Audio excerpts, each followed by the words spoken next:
Welcome back here on the Senior Network. We now have with us again Natalie Lucas, Optimal Hearing. Yes. Good to see you. Yes, sir. All right, we've had some great conversations on the previous show, and I wanted to kind of go back to that a little bit because I was very curious about, we were talking about prices and how to pick a hearing aid and things like that, but there are many, many different types you've talked about. Definitely. Let's, to the viewers that don't know, let's give them a little bit of education with that.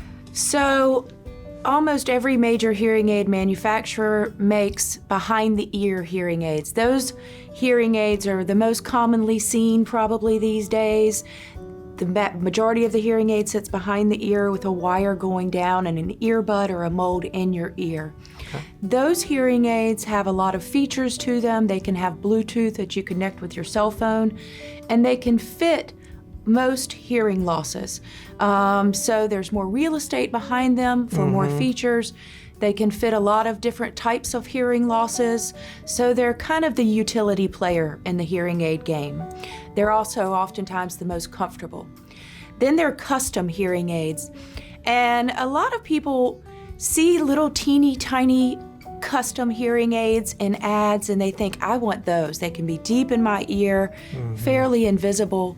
But what people don't realize is if you've got some good hearing, a lot of times a custom hearing aid, which is made to fit inside your ear, is not going to be the most suitable style for you, even though you might like the look of it. Right. And the reason why is we're plugging up your ear with a hearing aid. So it kind of offends your brain's natural sensibilities if we're taking away good hearing from your brain. It'll make you feel stuffed up or plugged up or underwater or in a barrel. We try to alleviate this with vents, but nonetheless, a lot of people just can't overcome that style.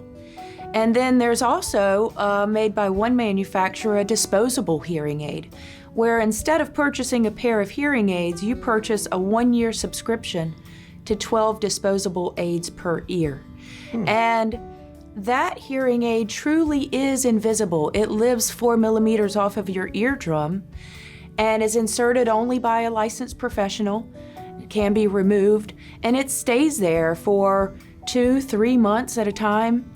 And then you come in and get a new set. Those are very, very unique. They don't fit all hearing losses, but they fit the majority. Right. And I always tell people you can't be a skydiver or a scuba diver, but most of my patients aren't ready to jump out of a plane right now. Right.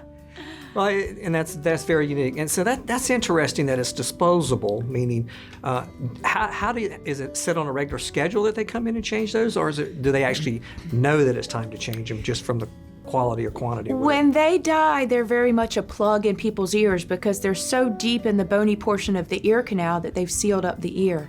You can't feel them in your ears for that reason as well. But so you're very aware when they go bad. Some people set proactive appointments. Most of my working folks might like to set a proactive appointment so they don't risk them going out on them.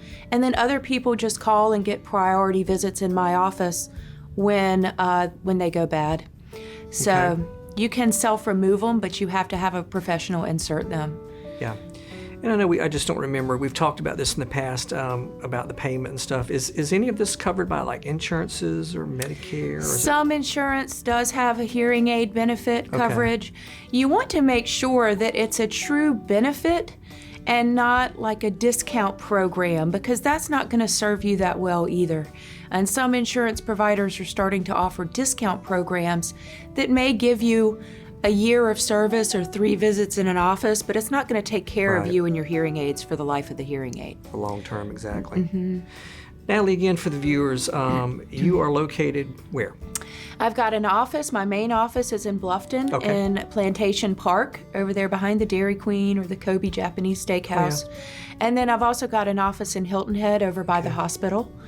And most of the time, if they reach out, they can actually set up an appointment with you personally, correct? Absolutely. Absolutely. And to give our office a call, it's Optimal Hearing. My office manager is Caitlin, and she and I are very much a team. Yeah. And she'll set an appointment for you and get you all set up.